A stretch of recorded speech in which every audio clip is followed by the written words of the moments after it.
Hello everyone, I hope you are doing well. Today we will talk about how to fix or how to solve the problem of permissions on Google Maps. We click on settings.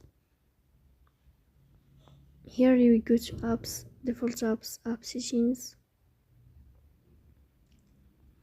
In this list you will search about Google Maps and you will click. Here we go to first stop and you will click OK. Then we'll enter to storage. Here we click on clear cache. Then we'll turn off your Wi-Fi and you will turn on your Wi-Fi again to fix that problem. So that's all. Don't forget to support us by like and subscribe. See you next time and thank you for your watching and your attention.